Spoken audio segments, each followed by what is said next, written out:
Okay, there we go. Hi everyone. It's lovely to see you. So it's interesting to try to define modernity. For the purposes of this class, modernity is going to take us from the 1800s roughly until today, which is a massive span of time. But we're going to try to get through it as expeditiously as we can. So, I'm going to share my screen. I'll also be sharing sound at certain points. And I will be picking on people and calling on them to read. If you really don't want to, then feel free to just pass. There's no pressure. But the title of this afternoon's Pardes is Emancipation, Innovation, Chazanut and Hymnals, and Beyond, the Development of Synagogue Music in Modernity. So there is a lot here, but it's also not comprehensive. So I've tried to give us a bit of a broad brushstroke outline throughout this series. Obviously, there are gaps in this, and there's much more that we could cover. But I want to start us off at this period of emancipation and enlightenment. So the way that we use the word emancipation in kind of ethnomusicology is this term that's meant to kind of elicit a breaking out of the norm. So that's kind of what we're talking about from a musical standpoint.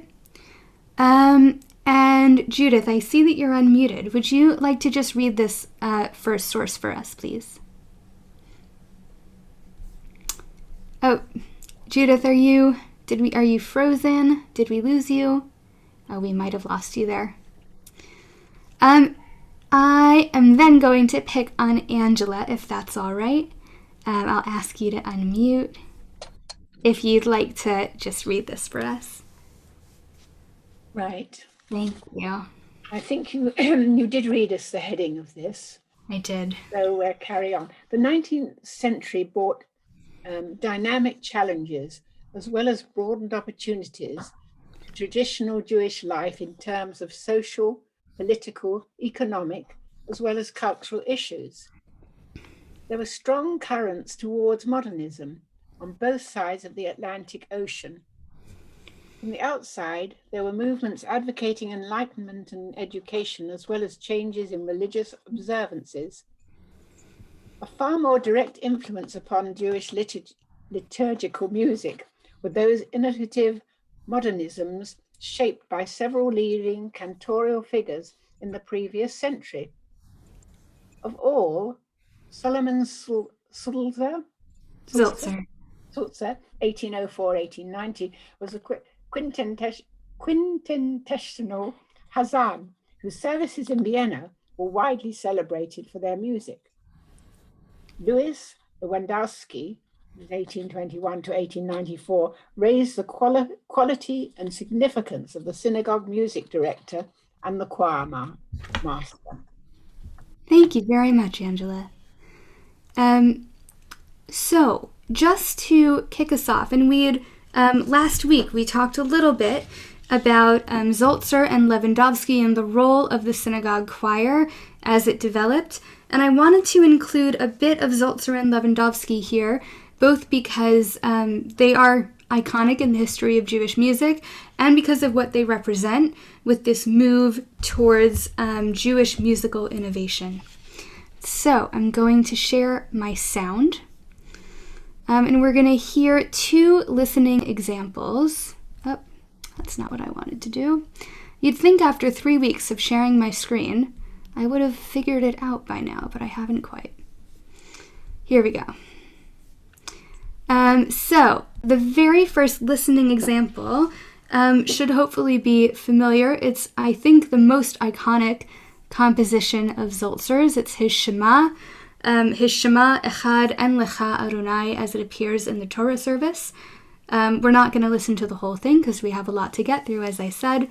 And then afterwards, the second listening example is Enosh by Louis Lewandowski, which we are accustomed to hearing during the High Holy Day Yizkor service.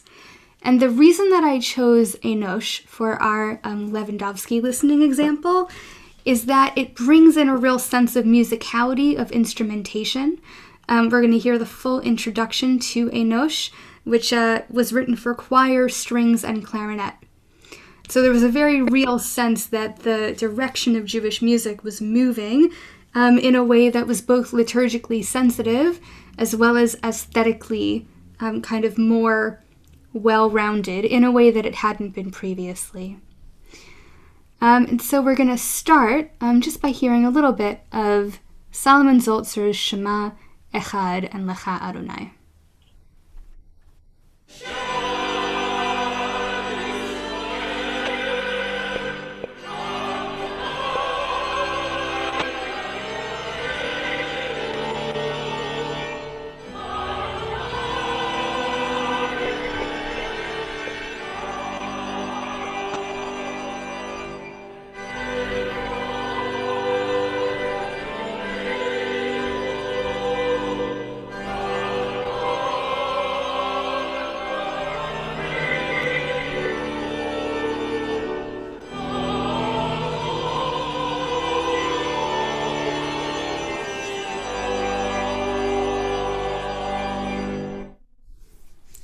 So that should sound a bit familiar to some of us. Before we move on to Lewandowski, before we move on to the Enosh, I did not know until I started cantorial school that there was a composer to that melody for Shema.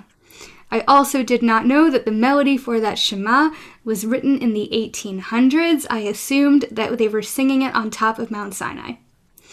And so this is one of those melodies that people often think is traditional. And when you write about it, you might say that it's traditional or even folk. But it is actually composed and is composed at kind of the turn of the century. Mark. Here, I'll make sure you're unmuted there, and then we can hear you. The problem for people who don't sing in synagogues or choirs is simply getting your hands on the music, because it's not easily accessible. And that is why people, even people who know synagogue music, very often don't know about the composers. And of course, the way we do things in synagogue is we simply read from the Machzor, sing the singable bits, but there's nothing to say what it is or where it's from. Unlike, say, a church hymnal, for example, which will have the composer. Absolutely. So I think that's a really important point about accessibility, that we often don't know composers because we don't have that kind of order of service in the same way. At least not in my time at Aleph. I know some synagogues do. Brian. I'm very thankful that we no longer use an organ. So that's, I think last week we might have talked a little bit about the organ and its role in synagogue music. It is a very distinctive sound that I did not grow up with, but I know for those of us that did grow up with or experience the sound of an organ, not even grow up with, but have experienced it in any way, people have very strong opinions about it. Any other thoughts before we hear Enosh? So I'm going to try to play usually around 30 seconds of each listening example, but for this I'm going to play us a little bit more. And the reason is because I'd love for us to hear the instrumentation that Lewandowski composed for this. This is typically done as a duet between two voices at some kind of congregations where they want to tone it down. And so they don't use the instrumentation and they don't even use a full choir. They will just whittle it down to two voices and make it a duet. But this is how it was, I want to say, intended to sound based on how Louis Lewandowski wrote it. So this is Enosh.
I could listen to the whole thing, and I'm sorry to stop it because it's so beautiful.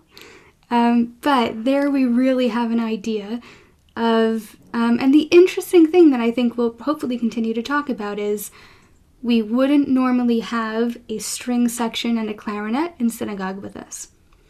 And so Louis Lewandowski wrote this piece, and this particular arrangement of this piece was not necessarily meant for a synagogue setting, unless you're in a synagogue that has a bit of a band, that has clarinet, that has some strings, that has a fuller choir. And so what you will find oftentimes is liturgical music written to be performed in a non-liturgical space, or liturgical music adapted and arranged and rearranged so that it can be adaptable either for the synagogue or for the concert hall.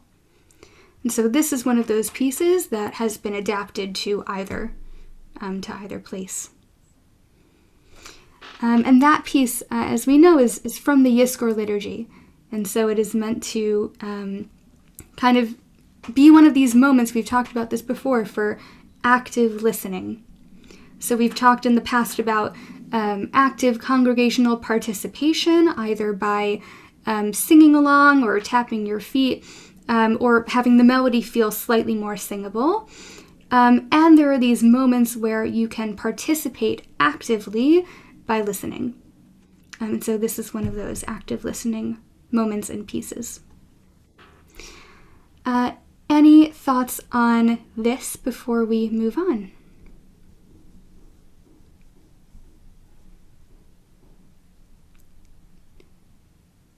Okay. So what I've done now is I've kind of taken us on a bit of a journey, and this is where the tunnel vision kicks in for me. I wanted to say something, but I was still on mute. Oh, I'm sorry. Go ahead. It seems very odd to have what's liturgical music produced in concert halls and just seen as concert. It doesn't feel right.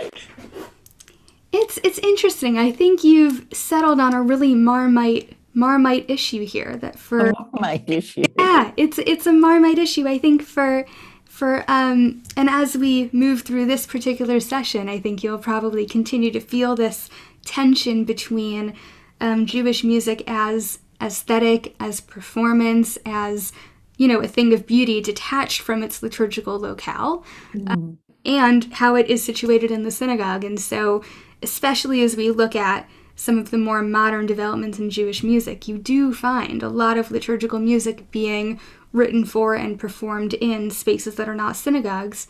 And one of the questions that we'll ask as we go through this is, what is liturgical music then? Is it still liturgical? Does it maintain its sanctity if performed outside of a synagogue? So, thank you for raising that. I see Brian's hand. I'm very familiar with this tune because I think we use it at EHRS during that service, and it certainly creates an atmosphere of wonder. Yeah, absolutely. And I know that I haven't been at Aleph for what so many of you know as a normal High Holy Day season. So my experience of this piece was singing it as a duet with Katie last year, and this year as a duet with Lynette. And so we kind of experience these kind of emotional moments through music in various ways. And I always associate this piece with Katie because I learned it with her and I sang it with her. Well, we have a full choir for this. Yes. And I cannot wait to hear it with the full choir. This is, as I was saying earlier, this is kind of the point at which my tunnel vision kicks in. I'm American, as you all know, and I studied in America, and there was this influx to America of cantors, of liturgists, of Yiddish theater performers that defined a certain kind of cultural era within the history of Jewish music. And so at this point, the kind of departure that I'm making is that I am going to start focusing a little bit on how Jewish music developed in America as people moved from Eastern Europe to the States in this great kind of influx of people that kind of spread a specific type of Jewish musical Yiddishkeit, if you will, to the States. So I'm going to share my screen. And Ellen, I see that you're unmuted. Once I pull this up, would you like to read just here down at the bottom where it says during the Great Movement? Okay. I'm unmuted. Can you hear me? I can, thank you. Actually, I had downloaded this. During the Great Movement to America from 1880 to 1930, an influx of exceptional liturgists and Hazanim arrived and established a remarkable milieu for Jewish liturgical music. These decades in America were a time of adaptation and evolvement, of survival and adjustment for the immigrant communities who newly called America their home. It was also considered a golden age for two distinctive Jewish cultural achievements, Hazanot and Yiddish theater. Go down to Greenwich Village for Yiddish theater. Still, absolutely. So here we have another kind of, a bit of a renaissance, another type of Jewish musical innovation happening on the other side of the pond. And again, this kind of towed the line. The Chazanut and Yiddish theater really towed the line between liturgy and entertainment, and occupied a really kind of tense space between, is this liturgical? Does this belong in the synagogue? Or does this belong on a stage? And so you had a lot of cantors dabbling in Yiddish theater, and you had a lot of Yiddish theater actors dabbling in Chazanut. And so the lines were a bit blurred between the two. And it actually created a new paradigm for Jewish musical engagement in the broader kind of culture and society. And the advent of records, the advent of recording, actually kind of hastened this, especially in America in the 1930s, 40s, and 50s. Morris, I see that you are unmuted. Would you like to read this for us, the Jeffrey Chandler at the top of this page? Didn't realize I was unmuted. Oh, there you go. Sorry, where am I? Just the first published recording? Yeah, that's right. The first published recordings of Chazanut date from the turn of the 20th century. By the early 1940s, there were over 1,000 recordings made by cantors in the United States, with considerable inventories produced in Europe at the same time. Cantorial music was one of several genres of Cantorial music was one of several genres of class that Jewish. I realize. Sorry. Okay. Along with Yiddish theater, songs, and klezmer. Jews who had recently arrived from Eastern Europe were the primary audience for these recordings.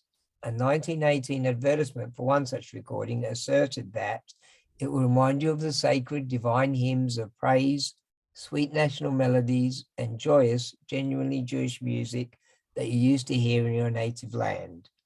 Your troubles will disappear, you'll forget your cares, and every corner of your home will be lively and happy. A 1920 advertisement implied that listening to liturgy at home was on par with hearing it chanted. Was on par with hearing it chanted in the synagogue. Thank you. So as I was reading this, and I did a lot of this reading for my master's thesis, for my dissertation, and I was really struck that Jewish music was being advertised, first of all, as with any other kind of pop record. And it was really appealing to this kind of sense of nostalgia, this sense of emotional connection that these new, primarily Jewish immigrants would have had to Russia, Lithuania, Poland, from these places in Eastern Europe from which they came. And we know in the age of Zoom, having just kind of come off of 18 months of really making our homes into our shuls, that actually, for us sitting at home and tuning into a service was absolutely on par with being at an actual service, because that was the choice we had. Back in 1920, however, it was a very different, they didn't quite have coronavirus back then, and they didn't have the same kind of societal needs. And so for this advertising company to say, all you have to do is listen to Kol Nidre in your kitchen on a weeknight, and it's as though you've gone to shul. Which is a pretty big assertion to make. But these record companies were standing behind this cultural shift. And the cultural shift was that chazanut, cantorial music, had reached a certain status in the States. People would hear chazanut in their kosher butchers, in their delis. It would be in their barbershops. It would be over the radio. And these cantors would actually attain these kind of statuses, celebrity statuses. They'd be stars. And so they would tour around the country, and people would flock to the concert halls and to the synagogues to hear them. And so it was... Not to the butcher shop. No, not to the butcher shop, no. They wouldn't show up to the butchers. But you'd hear them on the radio at your butcher shop. And I want to just bring in two examples of two of the most kind of iconic cantors at the time who really set that standard for the golden age of chazanut. It's this really distinctive sound. And that sound actually has come to become a bit reminiscent from an emotional standpoint of where we were at the time in the history of the U.S. and this kind of history of immigration.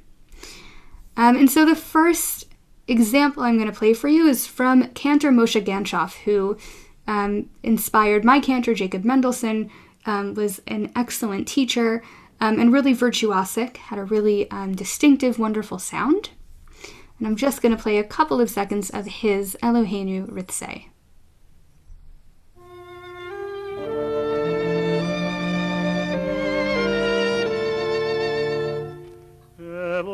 Eloheinu ve'Elohei avoseinu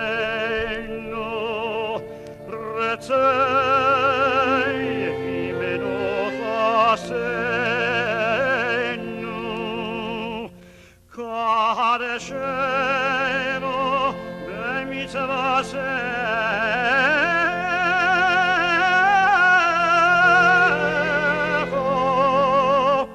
V'secherekenu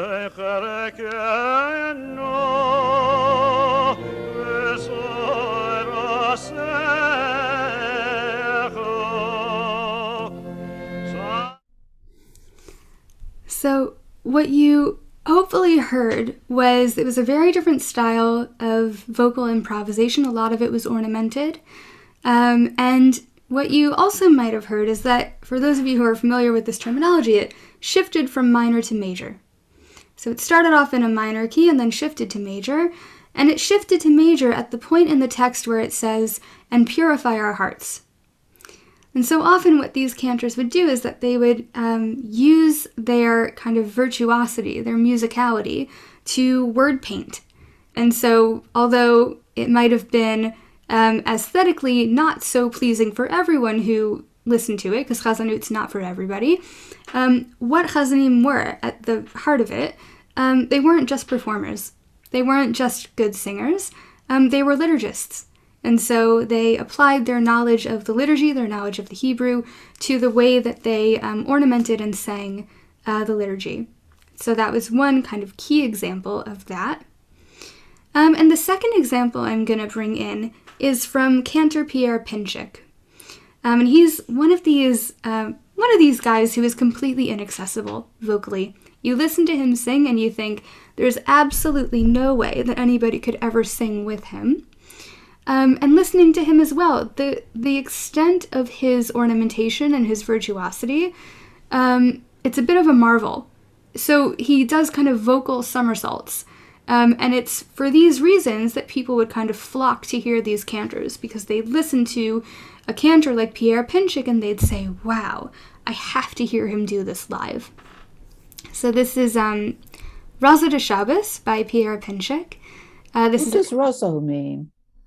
So Raza de Shabbos, it's an Aramaic text, and this is a kind of Kabbalistic text. It means the mystery of Shabbat. Thank you. You're welcome. This is just a little bit of Raza de Shabbos here. This piece is 5 minutes long, just to give you an idea.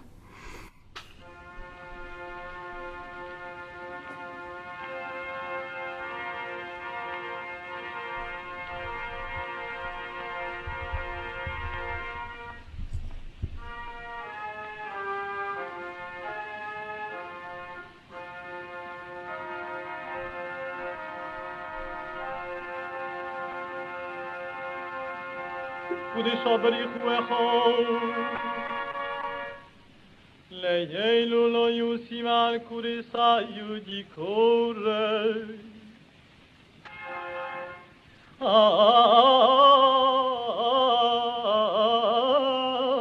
Adi savidas dorudu de echot ki gavnu dile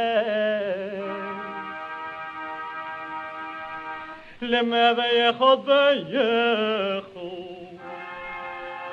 Lemeve echot beyechot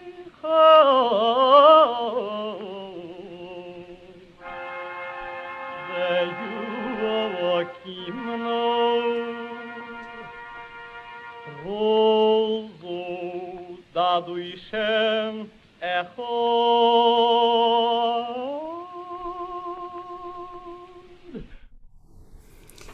So that's a little bit of Cantor Pierre Pinchik. Definitely not everyone's cup of tea. And I definitely brought him in because he is one of these cantors that epitomizes why some people love Chazanut and other people struggle to connect with it. There is a fair amount of vocal, technical prowess and virtuosity in the way that he sings. And for those of us who prefer a bit more of a kind of accessible, choral, Western sound that's a bit more easy on the ears than this for some of us, it can feel like night and day. And so it really is a Marmite issue, people that love and don't love Chazanut. And so I brought two kind of polarizing examples for you to drive the point home. Mark, did you have a hand? Can I just make an observation that these cantors, who were presumably mainly Orthodox, didn't seem to have any problem with accompaniment when they were making their recordings, where they would not presumably have normally had accompaniment in shul. Absolutely. So when it was in the context of not a Yontif, not Shabbat, they would happily record with an organ, with musical accompaniment. Absolutely. And organ. And organ, yes. Yeah. Gail? But not on Shabbat. No, not on Shabbat. Can I just say a couple of things? We had one of the Kuzovitsky brothers, Simcha, in Cape Town, and he was the Chazan there, and the same kind of like fairly dramatic kind of solo stuff. But really what I'm thinking is, if you can imagine yourself in the shtetl with only 1,000 Jews and another 1,000 non-Jews, and someone as powerful as this is there, I mean, you don't have opera. So gosh, this must be a real treat to have this. But where did their tunes come from? So the tunes were all improvisation for the most part, that were later written down. So this Raza de Shabbos I actually learned and performed for my senior recital. I had to take it down in a key that worked for me. I obviously didn't sound exactly like Pierre Pinchik, but I was very aware that what I was doing was singing someone else's improvisation. And this wasn't based on any kind of mode or nusach necessarily. It was based on how he looked at the words, looked at the liturgy, and decided to deliver it. Any other thoughts before we move on to some Yiddish theater? Rolf, I will unmute you. I think there's a difference between a chazan and a cantor. I mean, you don't call yourself chazan or chazanit, you call yourself a cantor. Is there a difference? I could call myself a chazan or chazanit. I kind of like chazanit. In the States, and I don't know why this is, but in the States, graduates of the Jewish Theological Seminary who are Mizordi trained and go to work in Mizordi shuls will call themselves chazan. Graduates of HUC will typically call themselves cantor. I'm not sure why. And I don't think that there's actually a difference. They just mean the same thing.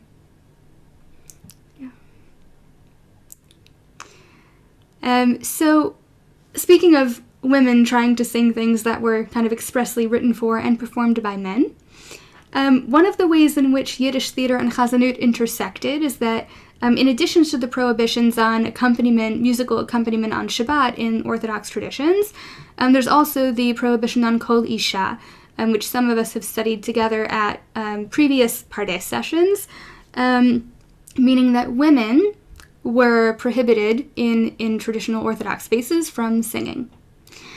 And so a group of women called the Chazantis emerged. And these women had trained their voices meticulously so that they would sound like tenors, and they released recordings of Chazanut, often under fake names, but sometimes under their actual names. These women were performers in the Yiddish theater. They were technically trained, and they knew how to kind of act and to access some of the emotion behind a lot of what they sang, and so they might not necessarily have known liturgically what they were singing, but they were able to bring this kind of dramatic flair to what they sang. And similarly, people would pour into these concert halls to see for themselves that this was actually a woman singing.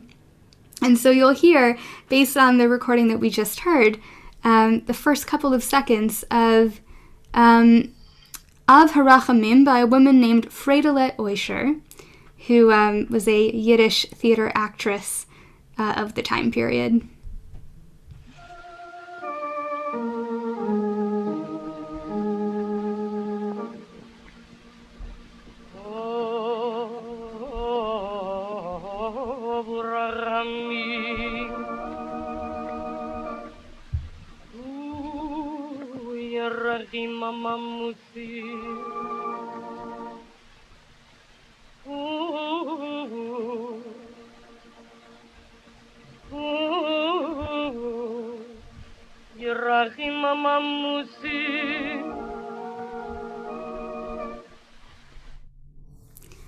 So that's just a little bit.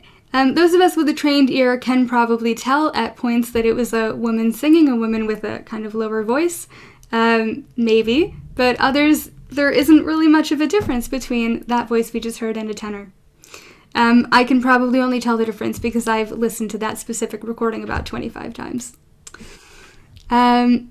Naomi, you've written Yentl. I'm going to ask you to unmute so you can elaborate on that a bit for us. I was only thinking of the story. I don't think I'm familiar with the story of Yentl. Barbra Streisand. Barbra Streisand? Oh! Yeah, I've never seen it. I know. They're gonna, at some point, they're gonna take away my Cantor card because I haven't actually seen it. But I'll put it on my list. Any thoughts on this before we hear a more kind of contemporary sounding example from Yiddish theater? My only thought is that there must be many choir directors who would give their right arm to be able to train female voices to turn them into tenors that sang like that. Probably, yeah, absolutely. One of the joys of Yiddish theater is that it ended up kind of blurring the line again between kind of Yiddish, which is seen as a language associated with the synagogue in some ways, and pop culture. And so some songs of the Yiddish theater made their way into pop culture and became kind of institutions.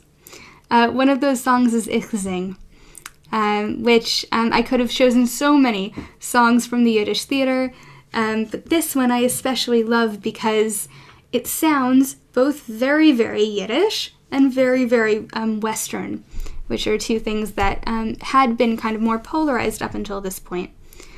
And you'll hear the kind of theatrics of it as well. We'll just do a couple seconds of Ich Sing by Abraham Elstein.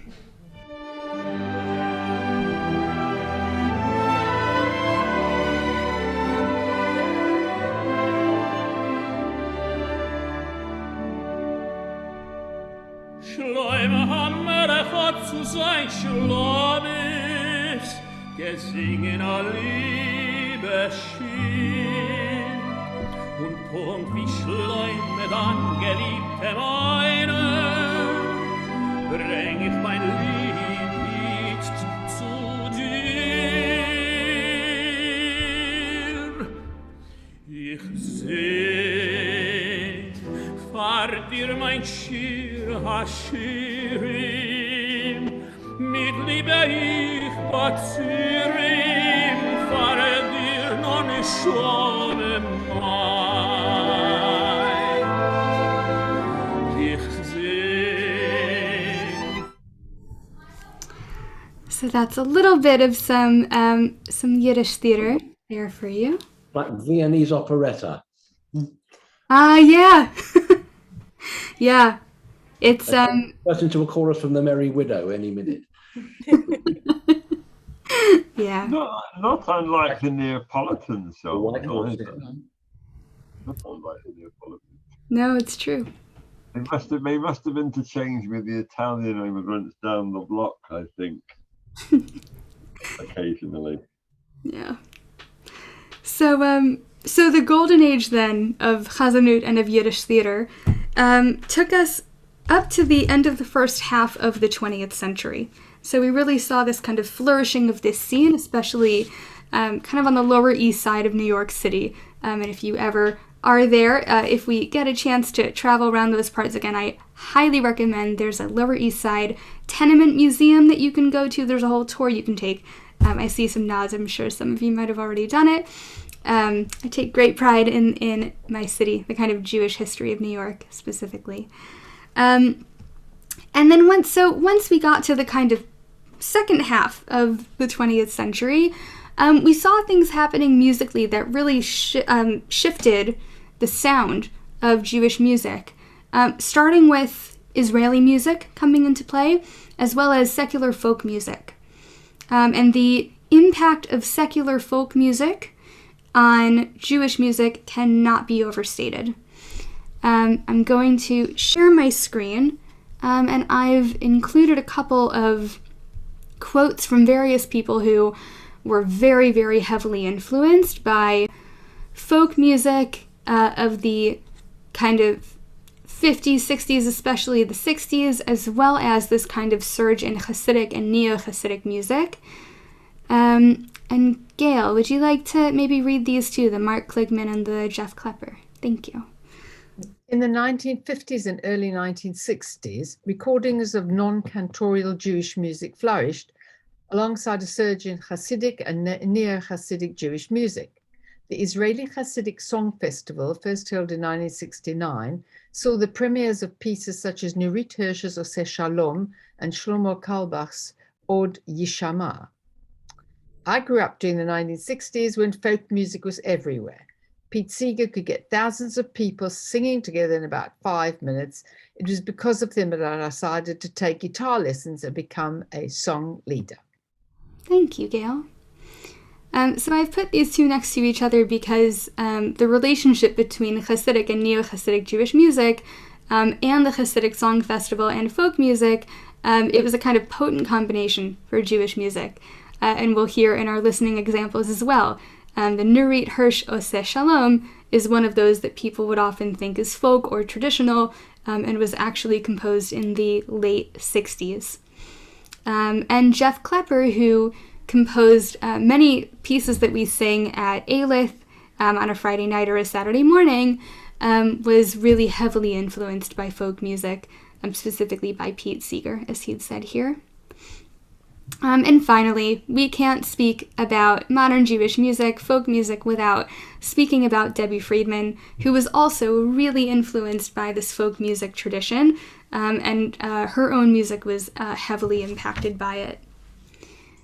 Brian, would you like to read this for us, please? As a teenager, Debbie Friedman was enraptured both by Jewish and folk music. She taught herself to play the guitar from the records of Peter, Paul, and Mary. After high school, Ms. Friedman worked briefly on an Israeli kibbutz before returning to the United States. One night, I went to a synagogue and realized sitting there, I was bored, she said, that she told the Los Angeles Times in 1995. I realized the rabbi was talking, the choir was singing, but nobody else was doing anything. There was no active participation. Not long afterwards, an original melody came to her, and as an experiment, she set it to the words of V'ahavta, a prayer drawn from Deuteronomy that commands Jews to love God. I sang it with some help from high school kids who sang it arm in arm, crying and singing, as Friedman told Lilith magazine in 1995. They were looking for a spiritual avenue of their own. With that, Miss Friedman had found her calling. Her first album, Sing Unto God, a collection of Sabbath songs, was released in 1972. Thank you. So before we move on to our listening examples, and I have 4 of them here, I wonder if anyone has any reactions just based on what we've heard. The one thing that I very quickly want to just push back on. So Debbie Friedman had mentioned that there was no active participation when she was sitting in synagogue, listening to the rabbi, listening to the choir. I love Debbie Friedman so much, and if she were alive today, I would love to talk to her about what she thinks active participation means, because I know that listening to a choir can be very active and very participative. And so I think this polarization between participatory folk contemporary music and non-participatory choral music or music that sounds more traditional is actually a damaging dichotomy when we talk about Jewish music and its history. So I feel like I need to just not only give that as a disclaimer, but also to say that trends in modern ethnomusicology are very much in that school of thought as well. That it no longer serves ethnomusicologists when they talk about, from a cultural anthropological perspective, when they talk about Jewish music, they are no longer dividing music in those 2 categories as well. So there really has been a shift in the rhetoric there. Any comments before we listen to some music? Judith, go ahead. I have one coming from America. There are camps that our Jewish kids go to in the summer for a couple of weeks. They're camps all across the US, and it gives kids a chance to really live a Jewish life 24/7. And a lot of music came from there in everyone you have listed, except for, well, I shouldn't say that. Jeff Klepper, Michael Isaacson, a lot of composers came from teachers at camp. They would write songs during the week so that they would have new folk-inspired but still Jewish music for each Shabbat service at the end of the week. And the kids took it home to their congregations, and the kids grew up to be cantors and rabbis. And so now in my congregation, we have a lot of songs coming from grown-up campers and new songs coming in from camp, besides music coming in from grown-up campers all over. That was it. Absolutely. And I'm glad you brought up Jewish camping, because that's a really crucial part of both Debbie Friedman's story and Jeff Klepper's story, who also did so much of their Jewish music writing at Osrui, at the Olin Sang Ruby Institute in Wisconsin, and still to this day. So many of the contemporary Jewish composers and songwriters that I've listed on the last page as well have really honed their craft at Jewish summer camp. I've got to jump in. Sure. The name Peter Yarrow sprang up because I was at university with Peter Yarrow, and he had a little job with his guitar. There was a course in contemporary folk music called Romp and Stomp, and you could tell what was going on because people would sing along. Can you imagine singing in a university lecture hall? And it worked. And then he became the famous Peter Yarrow, Peter, Paul, and Mary. Wow. There was a TV show in the 50s by a man called Mitch Miller, and it was a sing-along show where people at home sang along with Mitch. They bought Mitch records to sing along with at home. There was a great deal of singing. Wow. Sadly lost. Yeah. Gail. Sorry to ask this, but when I'm thinking about Peter, Paul, and Mary, and whichever those, where do you think they got their tunes from? Was it from Chazanut? Was it from? Yeah, good question. Where were they? Because we're doing this course at Leo Beck College, which is similar but not the same.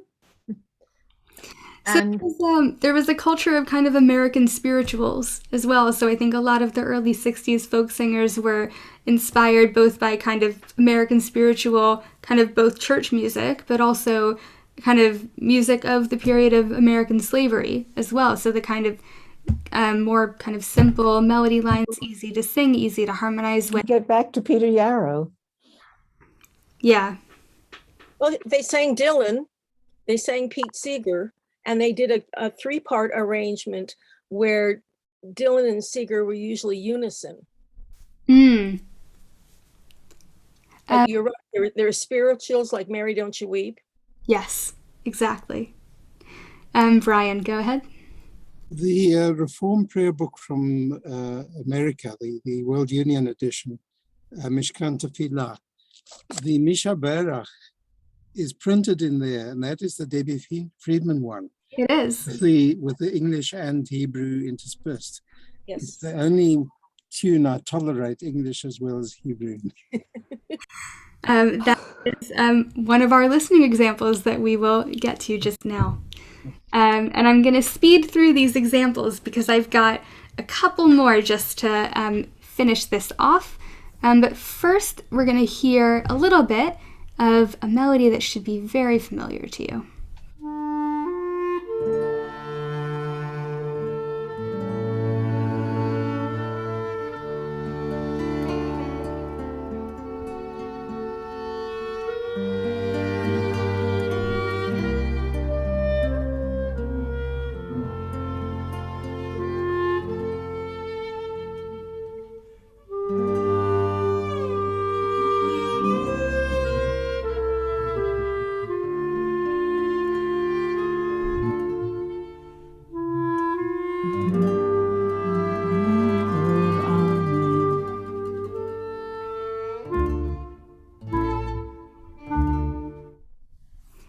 So again, not quite Mi Sinai, actually written in the late 60s and entered into the Israeli Hasidic Music Festival. Obviously it won, and we all know and love it today. That's Oseh Shalom by Nurit Hirsch. Next, in the kind of neo-Hasidic school. That was using a clarinet. Yes, a clarinet. And actually that was the band Shir, for those of you that are familiar with Shir. They're a Simcha band here in London, and that was their rendition. It did get faster at some point, but we didn't quite have time. This is Shlomo Carlebach's Esainai, which we sing at Eileth. He was also a winner of the Hasidic Music Festival.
That was, again, I wish I could play the whole thing of all of these. Yes. A taste of Shlomo Carlebach's Esainai.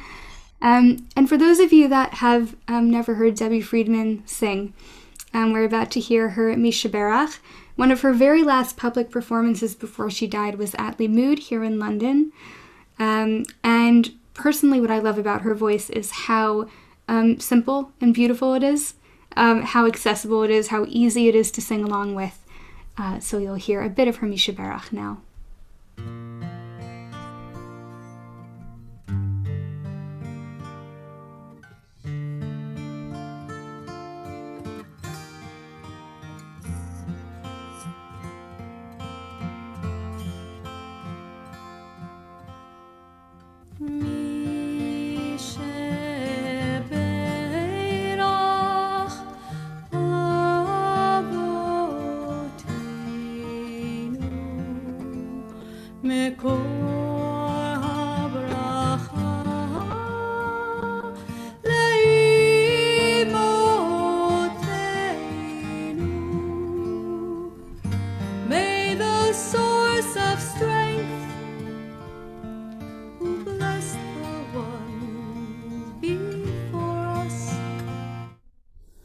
So you can hear that she really had a sense of liturgy. She really had a sense of that she was leading prayer.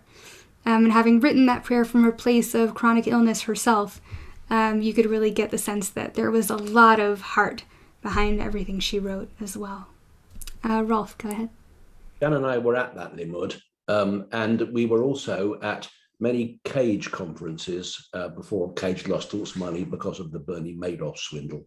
And at Cage, which is an American educators conference, Debbie Friedman used to lead not only her own song sessions, but she used to form a choir that sang at the closing session. And I do not think I have ever been as moved in my life as I was in singing in that choir with Debbie leading us. She was the most intensely spiritual person I have ever met. I don't know whether you knew her, Tamara. She was the most intensely moving, charismatic, spiritual person you could ever hope to meet. And at Limud, as you say, she died a week or two later. We knew she was ill, but still she took out her guitar and continued to play for us and sing whatever we wanted to hear her. What a great loss. Okay. End of personal reflection. Thank you, Rolf.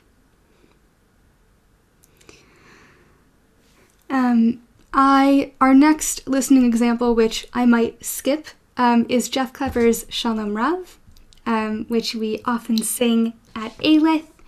Shalom Rav Yisrael Amcha. If you know it, we love it. I want to move us on to our last few listening examples. And I've got a couple of quotes from two of my teachers. The first is Mary Lovinger-Arian, who teaches at Hebrew Union College, and she teaches cantors how to be cantors. She teaches educators how to be educators. She teaches rabbis how to be rabbis. She is neither a rabbi, a cantor, nor an educator.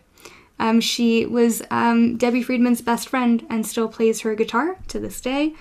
And she learned and taught so much throughout my time at HUC about what it is to use music as a tool for worship. I'm going to have you just read that quote on your own, and the next quote on your own as well, from Joey Weisenberg. Both of these quotes are just about the roles of music in worship. And as we reflect on these quotes, I'd love to just bring in our last few listening examples. The reason that I bring these specific examples in is that we at Eileth know how important it is to create a musical balance. Eileth has that balance of including a diversity of contemporary style and a diversity of a more kind of traditional style as well, and that we are a synagogue that encompasses so much of our Jewish musical history and is open to talking about it as well, is a gift. And so for me to have come in and joined a congregation that thinks and sings and prays so intentionally, you should know that not every community is like that, and not every cantor is so lucky. So to that end, I'm going to start us off. We're going to listen to an Ein Kamocha by Stephen Glass, who some of you might recognize. He was at Shirei Chagiga in 2019. He was born here, raised here. He learned everything he knew about Jewish music here. For the most part, he's done quite a bit of traveling, but he's very much kind of homegrown from here. And he's written a more contemporary Ein Kamocha, which is choral. It sounds contemporary, but there are elements of it as well that embody some of this real liturgical sensitivity that we've heard in, say, Lewandowski. So we'll hear a bit of Stephen Glass's Ein Kamocha now.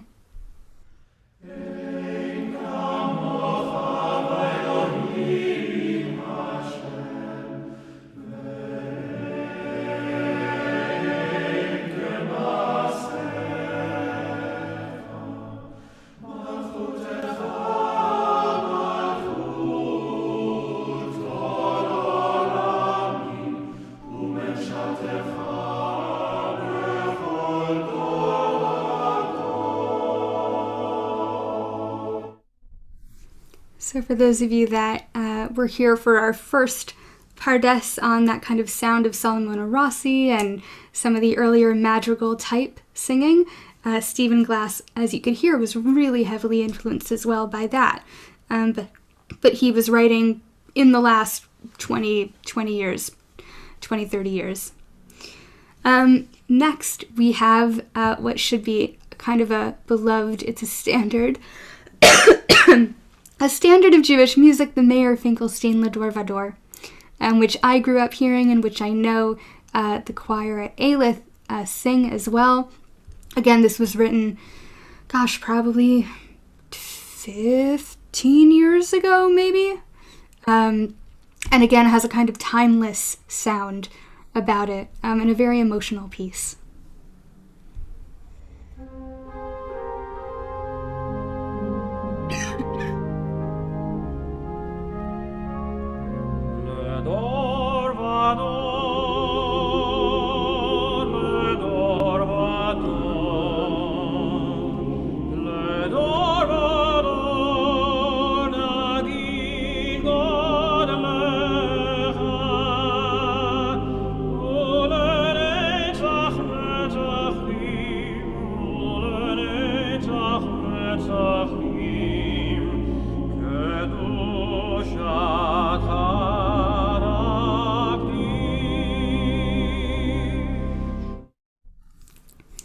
I hate stopping these pieces. It makes me so sad.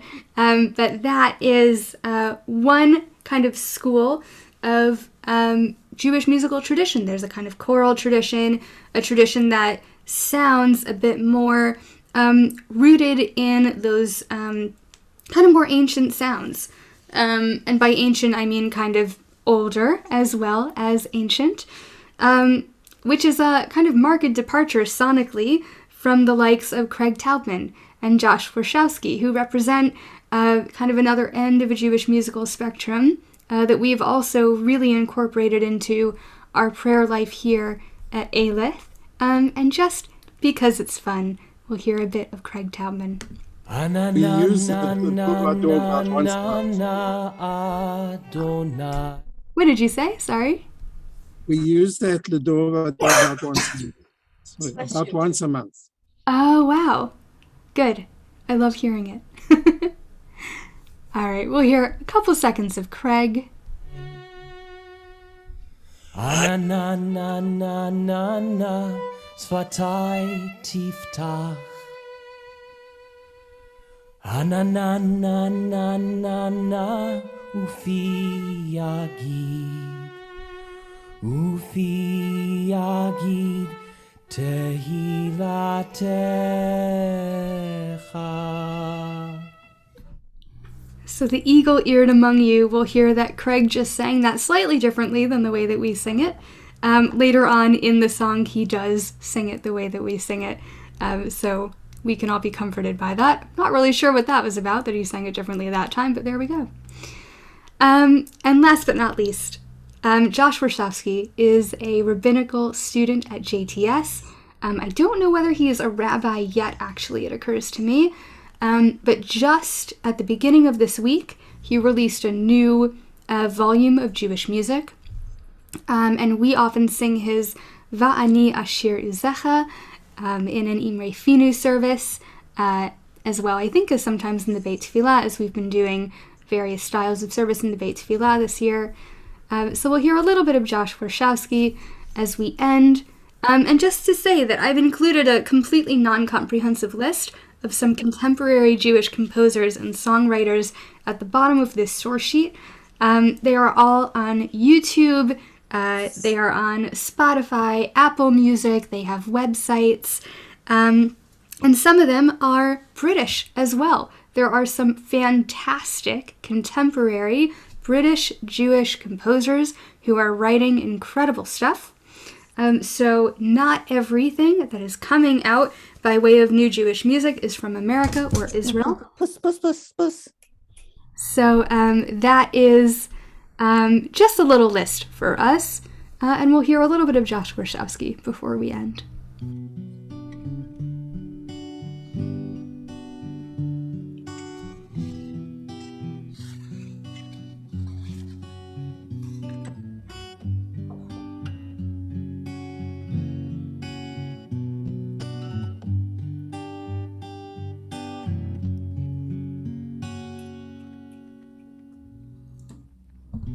Va'ani ashir uzecha va'aranein lavoker בחסדך, כי היית משכב לי ומנוס ביום צר לי.